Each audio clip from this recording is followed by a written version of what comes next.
I want to talk about some more kind of boring. It's not boring. This is what would the term be? Legalese. This is an article from Variety, and I thought this was very interesting. And I've got a supplemental article in here because it connects to something else that I wanted to talk about just ever so slightly. And this says Village Roadshow, which is a production company, sues Warner Brothers over Matrix Resurrections release on HBO Max. It says Village Roadshow. Sorry, here I gotta move this. And then go back. Okay, so it says Village Roadshow sued Warner Brothers on Monday, alleging that the studio sabotaged the theatrical release of The Matrix Resurrections in order to drive subscribers to HBO Max.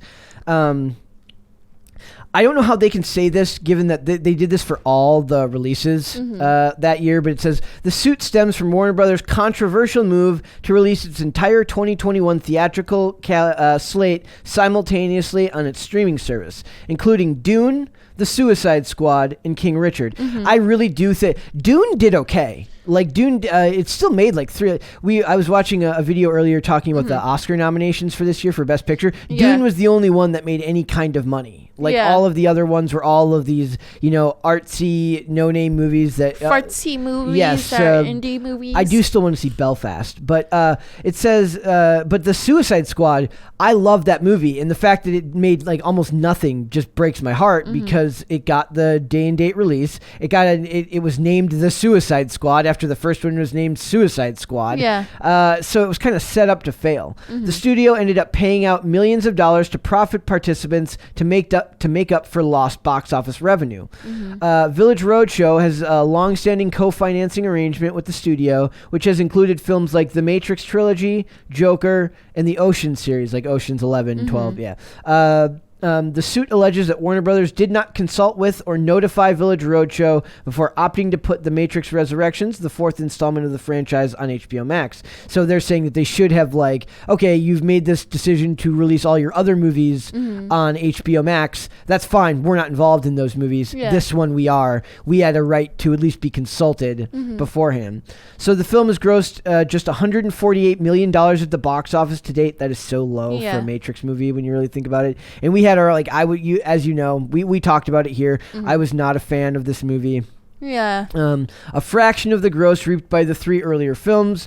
The suit accuses Warner Brothers of deliberately harming the film's box office to prop up HBO Max at the expense of the future viability of the franchise. There's something to be said for that. I mean, I don't know. Here's the thing, though. We'll never know, right? Because it had been so long since the last one was released. How are we supposed to know that it's because it came out on HBO Max? Or is it because people just don't care about The Matrix in 2022? I don't think so. There's some nerds that it. Did you see that meme that was you're telling me, is The Matrix even relevant anymore? You're telling me that there's an alternate reality where I can find out that I'm in a simulation and none of this is real? He's like, dye my tips blonde and jack me into the Matrix, please, because the real world is so crappy now. Yeah, that's true. But also the metaverse. Yes. It's kind of like that. Yeah, but now we know that that's the beauty of the Matrix is you didn't know that it was a simulation. So then now in the metaverse, you both know it's a simulation and it sucks. So that I want nothing to do with it. So it says Warner Brothers' strategy not only ensured that The Matrix Resurrections would be a bust at the box office, but it also inflicted serious harm on the entire Matrix franchise, the suit alleges. There can be no doubt that this abysmal theatrical box office sales figures for The Matrix Resurrections dilute the value of this tentpole franchise, as a film's lack of profitability generally prevents studios from investing in additional sequels. Why would they make more of them if the last one didn't make any money at all? And remember, we could say it's a COVID thing, but that's going to be the excuse for the rest of history when things don't work out. It's going to magically come back and be relevant every time a movie doesn't work out. Village Roadshow also argued that simultaneous releases also facilitated piracy, further cutting into the film's potential revenue. I always hate this argument. Just because somebody's willing to pirate a movie does not mean that they're willing to go see it. They do this a lot in comics. They talk about piracy in comics. It's very easy to go sail the high seas, matey, and go download something for free. That does not mean that just because it's available there that you would go see it in the theaters. Also, comics, it's easy to pirate it because our phones can screenshot.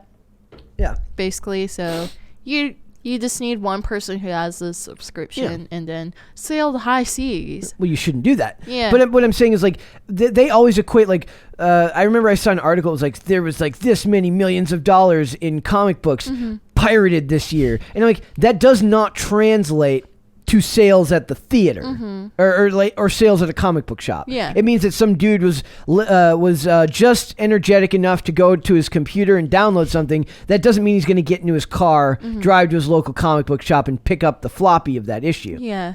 And the same goes true for movies.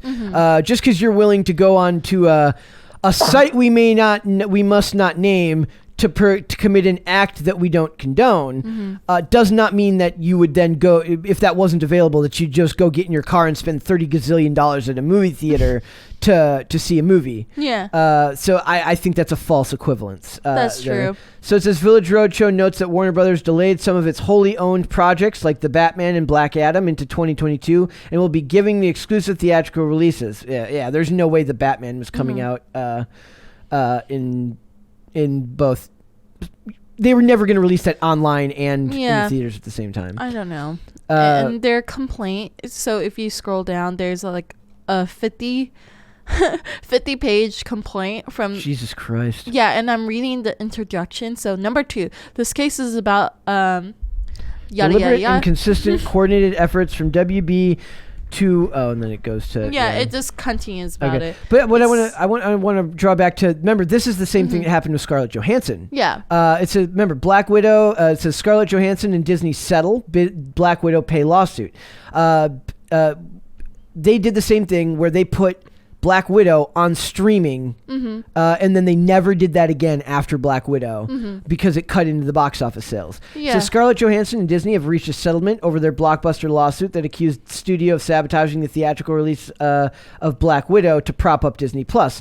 So it says that the terms of the settlement were not disclosed, but Johansson sought a $50 million payout from the studio. I'm happy to have resolved our differences with Disney, Johansson said in a statement on Thursday. I am incredibly proud of the work we've done together.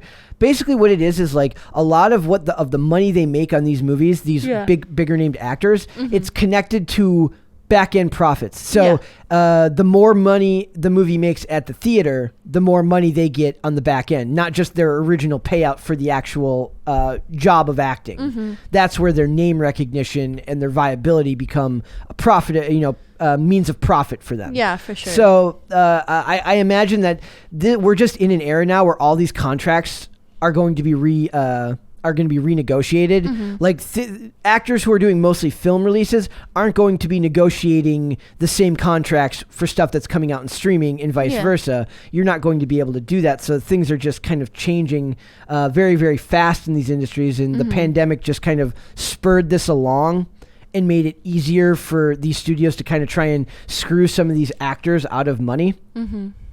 I don't know. Another thing that came out of this lawsuit was that they were the Edge of Tomorrow TV series, reportedly in the works at Village Roadshow. It came out in that lawsuit that they're looking to make. Did you ever see Edge of Tomorrow with Tom Cruise? We talk a lot about Tom Cruise on here. I don't like Tom Cruise that much, and Miracle doesn't like him. I despise him. And we talk about him all the time. I have no idea why. I think I have, and I got really bored with it quick. Because isn't that the... It's like the Groundhog's Day Yeah, type, thank you. So that one was so stupid, and I heard a lot of bad ratings from it. That movie got great reviews. People love that movie. No, I heard all the negative ones. Well, we just live in different bubbles. Yeah. Brett is secretly the happy one. Maybe.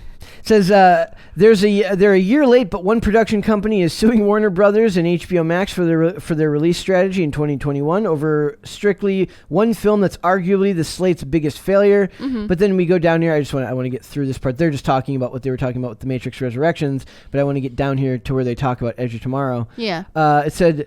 It says that may be so for The Matrix, but the suit additionally brings to light that WB may have their eyes on developing another dormant property in their franchise. Instead of a sequel, WB is considering a TV spin-off of the Doug Liman film Edge of Tomorrow, starring Tom Cruise and Emily Blunt.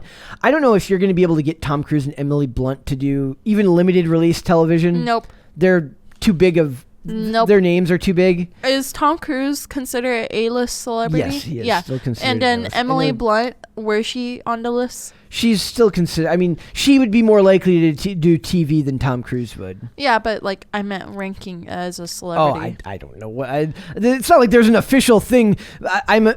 Miracle's literally picturing like there's like a big chart somewhere where it says A list, B list, C list, D list. That's not a thing. But Tom Cruise is still considered. Let's put it this way: if you're going to go watch something on television, do you think you're more likely to see Emily Blunt there or Tom Cruise? Emily Blunt. Okay, yeah. then that's how you know. So it says, more recently, WB made the decision to go forward with a television series based on Edge of Tomorrow, another Village Roadshow film, says the lawsuit. But instead that Village Roadshow relinquished its co-finance and co-ownership rights voluntarily. It continues, when Village Roadshow refused, WB said the quiet part out loud. It will not allow Village Roadshow to benefit from any of its derivative rights going forward, despite the $4.5 billion it has paid Warner Brothers to make and distribute 91 films. In other words, Village Roadshow won't give up its rights. WB will make sure nothing of that it will make sure that they are nothing worth noting. So they're gonna prevent them from making stuff. Yeah. Also, I want an apology. There is a list. On what? Officiallists.com? No, it's just something you know, dude. Brr. Send it to me in Slack right now. Okay, I will. You just continue reading. Send it to me. It's like there's not an official. There is no big chart in Hollywood that says A-list celebrity, B-list celebrity, C-list celebrity. Though it would be very cool if there was. You're looking at some website, right? It's not like a. Yeah, but it's pretty accurate. Okay, let me. Did you send it to me? No, not yet. Okay, send it quick because I wanna. I'm gonna. You continue reading this. Okay, so. WB is alleging to pull a similar scheme with Charlie and the Chocolate Factory the prequel Willy Wonka. That's the one being made with Timothée Chalamet as Wonka, and I still feel very hoity-toity when I say Chalamet. Feels very dignified and almost British. According to the suit, they created a discrepancy with the film's place in the continuity to benefit themselves. I mean, this is all just business dealings in Hollywood. The behind-the-scenes stuff is always hilarious to me because whenever they kind of virtue signal about all the stuff in the foreground, you have to remember that these are just cutthroat business people at the end of the day.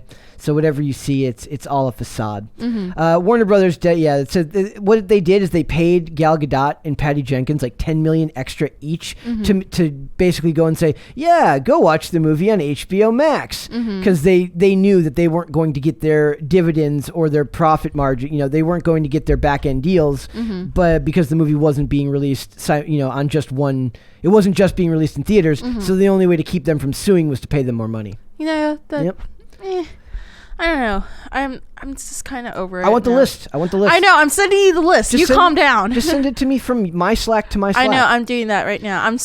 I'm trying to find you a updated list. Oh, so you don't? So it's not a real list. You're just making this up right now. No. I'm looking for the updated list because the most recent one is from 2021. An updated list of like who's an A-list celebrity, who's a B-list. Can you at least tell me the website? Is it like alistcelebrity.com? No. miraclesfakewebsite.com? No, it's actually on Wikipedia and then Business Insider. I wasted your time on it. Ask our boss what he thinks of Wikipedia as an accurate source of information. Hey, WikiLeaks helped me through. It's not the same thing.